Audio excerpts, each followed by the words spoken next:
kembali mencoba hajar pasar mid-range di Realme numbernya. Ini Realme 13 Pro Plus, HP yang utamain dari kualitas kameranya yang mana nih logo brand kameranya nih? Kok nggak ada nih? Terus ini jual kameranya mana dong? Jelek dong ya nggak wow.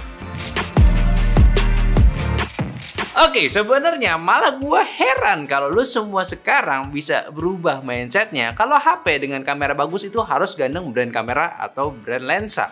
Ya nggak salah sih, tapi ya salah juga kalau HP nggak gandeng brand itu ya jadinya jelek. Padahal Realme 13 Pro Plus kali ini masih menarik dan di harganya juga gua rasa dia bisa jadi contender yang kuat juga. Walaupun nggak menang dari segi SoC karena dia jelas udah ada lawan yang slightly lebih tinggi di harganya guna chipset yang di atasnya. Tapi kalau ngomongin spek hardware kameranya ini, si Realme sih ya tetap nggak kalah menarik. Dari 3 setup kamera, utamanya 50 megapiksel Lithia 701 OIS, terus ultrawide ya 8 megapiksel dan periskopnya 50 megapiksel Lithia 600 OIS. Ini dual Lithia ya, punya Sony nih dua-duanya. Sensor yang lagi seksi banget buat di tahun ini, ya jual 50 megapiksel yang lebih baik lagi. Serta tuningan Hyper Image Plus yang bisa memberikan hasil foto mendekati asli plus estetika stylenya yang nggak murahan. Lihat aja nih, dari skin tone wajah yang udah gua ambil dari foto Chandra Sedapin Tekno ini ya udah sesuai sama kulit aslinya, sawo matang. Dan look detail wajahnya pun masih spot on, jelas, nggak di smoothing sampai ke pori-porinya, masih cukup terlihat jelas juga. Dan nilai plusnya pun dia punya background blur yang udah cukup creamy untuk sebuah kamera smartphone. Sama, gua salut ya, di bagian dynamic range-nya masih cukup bisa dijaga walaupun ya di cuaca yang terik banget ini. Sama muka mic gadget apa ya juga rapi, bahkan hyper image-nya running well buat ngebagi shadow wajah yang tembak matahari. Jadi nggak auto diterangin semuanya, cukup rata antara yang terang dan gelapnya. Dan sama pula untuk skin tone-nya si mic ini ya kayak begini, rapi gitu.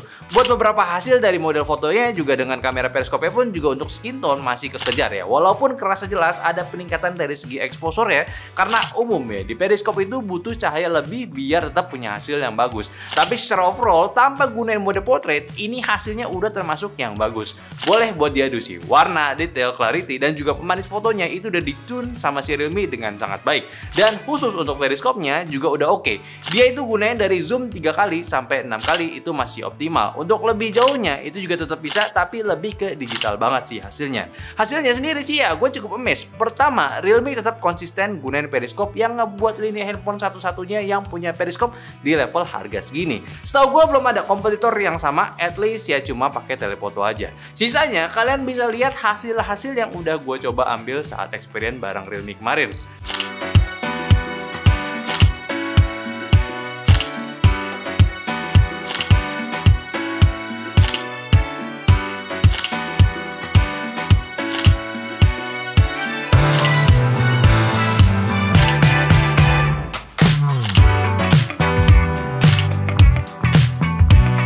Bukannya karena gua diundang Realme itu gua akan baik-baikin doang si Realme, tetap ada yang harus dikomen juga. Cuma untuk kameranya ini udah lumayan baik buat di kelas ya. Dan gak sampai itu aja, untuk ultrawide-nya pun juga termasuk punya hasil yang bagus. Walaupun dia masih di 8 megapiksel, ya pertama dari segi warna dia itu nggak hancur, masih terlihat aslinya. Dan untuk gambar yang ke stretch karena ultrawide masih bisa menghasilkan gambar yang distorsinya itu rapi. Potretnya juga bisa ngebagi antara objek dan backgroundnya itu nggak aneh, nggak kerasa seperti objek yang gunain green screen ya. Potongan rambutnya pun juga termasuk rapi, ya ini oke banget. Foto malamnya juga termasuk yang bagus untuk hasilnya. Memang bukan terbaik untuk night photography, setidaknya udah bisa ya kasih hasil yang bisa di-share ke teman-teman kalian. Dan juga note yang bagusnya ini ya, periskop itu bisa digunain di keadaan low light. Karena kadang ada beberapa handphone yang masih belum bisa aktifin saat ngezoom low light buat akomodir kualitas yang tetap baik. Kalau ini ya bisa-bisa aja, udah aman. Sekarang ke perekaman videonya. Walaupun Realme 13 Pro Plus itu nggak mengunggulkan bagian videonya, dia punya termasuk yang udah punya fitur-fitur oke. Pertama, perekamannya udah bisa di 4K 30 fps dan ada OIS-nya juga. Satu yang kita suka di sini, dia untuk one-handed operation-nya juga udah bagus. Karena lu bisa rekam dan pindah zoom-nya itu cepat. Nggak perlu zooming pelan-pelan lagi, jadi untuk buat dipakai story ini udah bagus. Paling catatannya ketika direkam 4K 30 fps, Realme ini belum bisa pindah pindah lensa. OS-nya pun juga belum nyala. Ini ya catatan aja ya. Tapi kalau rekam Full HD udah bagus, bisa pindah lensa, OS-nya nyala, rapi banget video Full HD-nya, bagus gitu. Ya setidaknya baik lagi kalau rekam 4K 30 ya bagusnya ya buat rekam statis aja di atas tripod buat bikin konten ini masih oke. Iya, iya. Mantap ya, ini adalah Realme 13 Pro Plus ya. Kalau yang lu bisa lihat gitu, ini gue buka topi deh biar kelihatan mukanya. Pertama yang bisa gue notice adalah dari layar. Ini matahari ini, oh luar biasa, masih kelihatan muka gue. Muka gue masih kelihatan di layar gitu ya. Lalu HDR-nya, ya HDR-nya lumayan lah ya, masih kelihatan awan nih. Tapi kalau backlight ya standar sih. Tapi seenggaknya komuk gue masih kelihatan gitu. Lalu ini lumayan berangin, jadi lu bisa dengar mungkin ada suara-suara angin sedikit ya. Cuman harusnya nggak terlalu di pick up sih. Ini lumayan. Ini di 4K 30 fps yang sayangnya adalah bergetar jiwanya gitu. Ini agak disayangkan sih karena menurut gua harusnya buat 4K-nya itu bisa dimaksimalin gitu ya. Cuman masalahnya gini Pak, kayak kamera belakangnya itu tuh 4K-nya itu emang agak bergetar ya. Jiwanya agak bergetar. Tapi Full HD lebih beres lah. Karena gua lihat sih untuk perekaman video lebih tepatnya untuk Realme 13 Pro Plus ini dia sangat maksimal di Full HD 30 gitu. Dah Full HD lah lebih tepatnya karena 60 juga stabil kan. Nah, tapi kamera depannya ini buat Full HD-nya masih agak getar juga nih. Sekalian kita tes di samping jalan jadi gimana buat lu kerja-kerja ya. Jadinya kayak begini. Nah, ini dia ya. Buat di Full HD 30 fps samping jalan lu bisa dengar audionya. Cuman sih masih agak bergetar ya. Sayang banget ya sih. Dia buat video, buat HP-HP yang sebenarnya ini kebutuhannya adalah harusnya nilai jualnya di fotografi gitu ya. Mungkin ya gue sih nganggapnya termasuk kamera depan ya untuk videonya ya. Untungnya dia masih bisa 0,8 lah, jadi nah agak lebar sedikit nih kalau mau ngambil angle yang lebih oke gitu buat Full HD-nya. Terus sekalian kita ngetes juga ada fitur tambahan dari Realme itu kayak ala-ala bokeh sinematik gitu ya. Jadinya kayak begini. Oke. Ya ini gue pakai yang strong punya ya. Buat bokehnya sengaja. Sebenarnya sih ini nggak bagus gitu kalau lu mau pakai buat kebutuhan apapun karena terlalu artificial. Tapi gue pengen ngecek aja sih pemisahan objeknya sama ini. Kayak gue pakai kacamata nih buat ngecek juga tuh. Ya, kacamatanya semi-semi nggak kepotong lah. Karena emang sebenarnya yang standarnya biasanya itu 2,8 atau sampai 2,2 gitu, seingat gue ya. Oh iya, gue lupa mention ini mikrofonnya 2. Bisa cek sendiri. Cek 1 2 3. Cek 1 2 3. Oke, dah gitu aja sih. Semoga ada perbaikan ya buat terutama buat getar-getarnya atau minimal siapa tahu tiba-tiba muncul gitu Full HD 60 fps. Karena gue rasa lumayan penting sih buat story. Tapi ya overall masih oke aja lah. Jadi itu aja, mending aja balik ke studio. Let's go. Jadi secara overall kameranya walaupun nggak jualan paket bareng brand kamera atau lensa ya, racikan itu masih bagus. Udah masuk standar kelas mid-range lah ini. Jangan asal jadi stereotip aja tuh harus ada Leica ataupun harus ada Zeiss ataupun Hasselblad. Nggak perlu ya. Masa dia harus ada Canon? Lucu dong. Ya walaupun masih banyak ruang buat improve ya untuk si Realme ini. Tentunya juga untuk persoalan AI di bagian fotoan duniawi ya dia ada fitur AI-nya juga di Realme 13 Pro Plus ini kayak AI Smart Removal sama AI Ultra Clarity. Ya seperti biasa lah ini nawarin fitur AI buat hapus objek sama juga fitur untuk mempercantik gambar yang low resolution. Silahkan coba aja kalau misalkan kalian udah punya handphonenya. Dan Realme ini gua rasa ya lagi-lagi demen-demennya itu punya desain handphone kayak gini. Kalau yang basicnya itu dari sisi sampingnya datar, yang kelas atas ya itu curve, tapi bentuk kamera BAM-nya ya kayak begini aja. Kayak udah 2 generasi gitu dari yang 11, 12, nah sekarang ini ke 13. Emang bentuknya bikin kerasa kayak berkelas gitu, kayak kameranya yang minta diadu. Dan yang sekarang ini udah punya 2 style warna desain ataupun desain 2 style warna atau 2 desain maksud gua. Yang kayak gua pegang ini tuh punya finish vegan leather warna hijau emerald dan yang satunya lagi itu back covernya kaca kalau nggak salah ya dan itu pun warnanya emas. Lagi-lagi kalau dari segi genggaman juga ya udah nggak berat juga sama cukup tipis pula nih handphonenya. Paling beda yang sama warna emasnya itu ya dia karena kaca beratnya lebih 5 gram doang. Posisi port sama tombol juga udah nggak ada yang aneh, nggak ada audio jack juga, ya udah punya ketahanan di IP65 buat kena hujan ini udah aman. Terus bisa klaim juga tanpa bopak kalau jatuh dari 1,65. Ya jangan dicoba, ini klaim aja.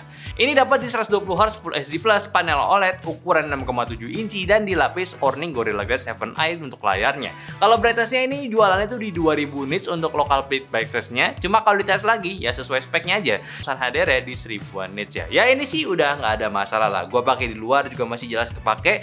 Buat dipakai sambil jalan juga aman-aman aja, nggak perlu ribet cek layarnya nggak kelihatan lagi. Apalagi buat di dalam ruangan gitu. Udah lebih dari cukup lah. Bahkan gua kaget dia bawa teknologi Pro XDR di kelasnya ini. Ya unik aja sih, baru tahu gua. Dan untuk persoalan otak handphonenya, dia pakai 7S Gen 2 dari Snapdragon. Ya sebenarnya sih kayak udah kelihatan patternnya aja. Dia tuh kayak ganti tiap tahun, bukan tiap generasi. Tahun ini 7S Gen 2, tahun lalu 7050, dan 2 tahun lagi itu pakai Dimensity 920. Jadi udah nggak heran kenapa dia ini masih tetap sama chipsetnya. Dan kalau dibilang ini kurang, ya sebenarnya nggak juga, karena emang nggak jualan performance untuk handphone yang satu ini. Ya gue tahu lo pasti bandingin bakalan kemana ya. Cuma lagi-lagi sih ya, gue mau bela nih. Gue yakin ini masuk kuping kiri, keluar kuping kanan kalian juga. Udah gitu gue yakin nggak sampai detik ini pun juga lo udah komen marah-marahin si handphone ini kan. Ya lo yang nonton sampai sekarang sih seenggaknya bisa tahu lah kalau ini nambah sejutaan ya. Kalau harganya sama kayak 12 Pro Plus kemarin ya, lo bakal dapat 2 Sony Lithia sama kamera periskop ya. Kelas gini ya, satu-satunya yang harusnya tuh udah punya periskop gitu. Mantap gitu. Pilihannya juga ada di 8256 sama 512 GB. Lengkap tuh, bawa Realme UI 5 basis Android 14 juga. Gue udah pakai beberapa hari, nggak ada iklan pop-up random, cuma boardware aja yang masih bisa dihapus.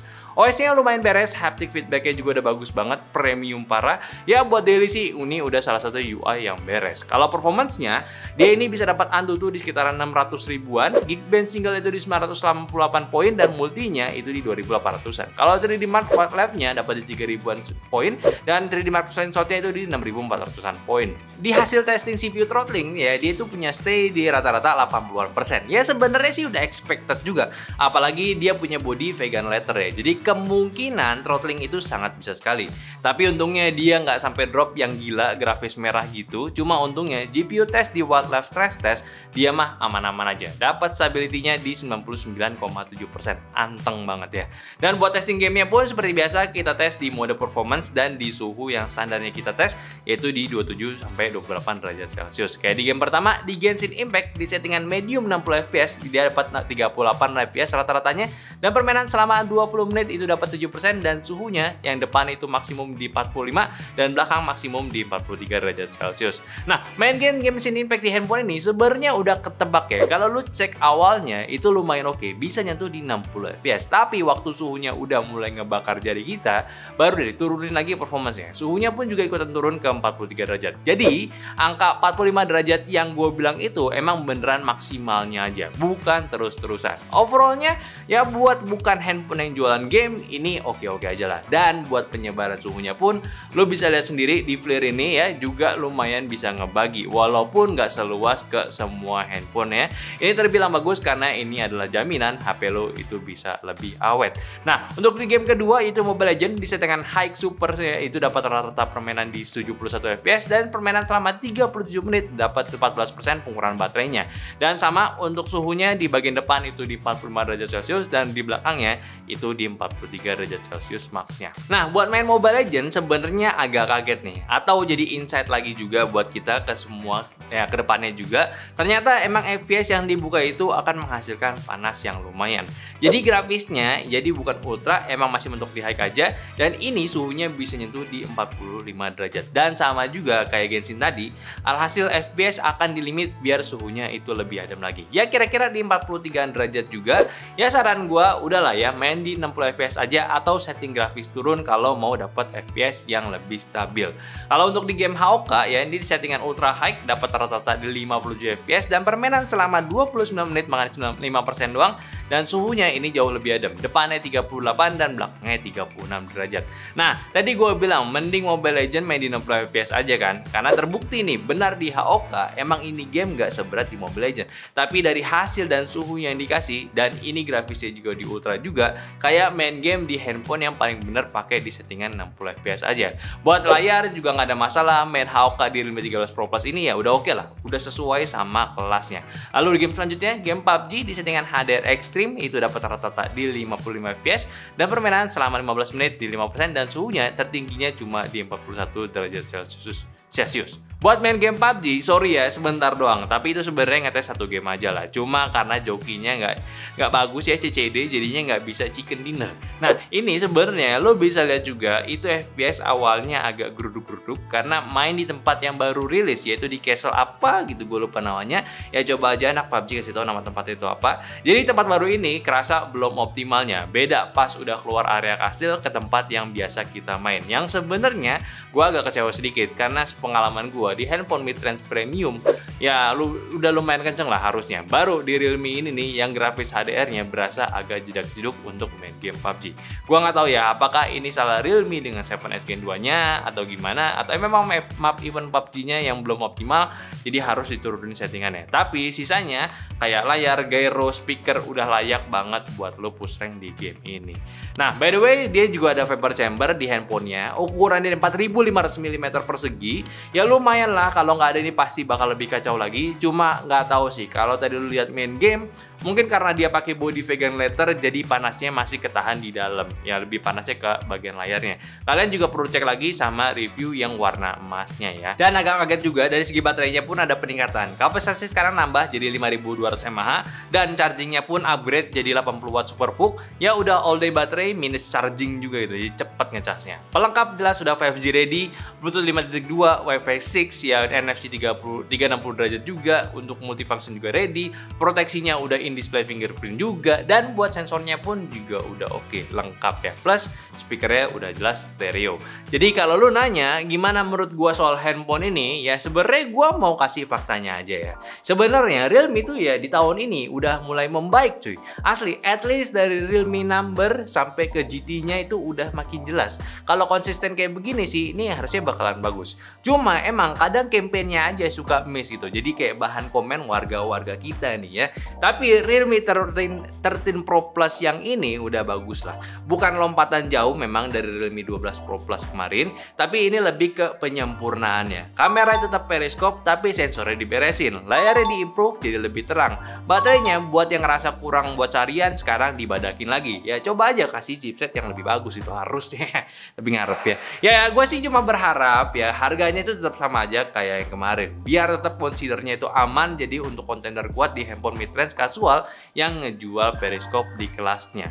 Memang kita nggak bahas periskopnya di kelas flagship, tapi setidaknya buat foto yang agak jauh objeknya, lo bisa manfaatin kameranya ini. Mungkin lo bisa pas lagi nonton show ya, yang nggak sekelas lagi nonton di JIS kemarin, nonton di Tribun, zoomnya sampai ke panggung gitu, nggak juga ya. Terus juga bisa lo foto potret orang, buat foto building ya, nggak cuma kamera utamanya doang lah yang bisa lo manfaatin, karena kamera keduanya yang cuma ultra wide itu jelek. Nah kalau ini tiga-tiganya lo bisa manfaatin. Paling satu sih kalau bisa ya 4K nya itu bisa manfaatin IIS juga lah, minimal itulah udahlah bagus itu, dan dipakai sehari-hari. UI nya beres, experience juga enak, UI nya paham lah ya ini basis UI dari mana gitu ya, jadi ya udah mudah banget buat dipakai sehari-hari asli ya. Tapi menurut kalian gimana sama Realme 13 Pro Plus ini? Apakah ini adalah handphone yang bagus atau ya kurang masih? Ya gue sih nggak tahu ya. Silahkan kalian aja komen di bawah, diskusin semuanya. Menurut kalian handphone yang satu ini kurangnya ada di mana, bagusnya ada di mana? Jangan buat keributan gitu ya. Kalau bisa kita bantu, kita dukung Realme menjadi salah satu handphone terbaik lagi di sini gitu ya. Dan seperti biasa, like videonya kalau kalian suka, subscribe juga channelnya Teh, dan follow semua sosial media kita yang ada di Instagram, Discord, TikTok, Facebook, dan semua link di deskripsi. Dan terakhir, kalau mau beli, cek link deskripsi atau cek di shop sini, karena kita bisa beli langsung dari YouTube sini. Jadi sampai jumpa di video nyantai selanjutnya. Bye.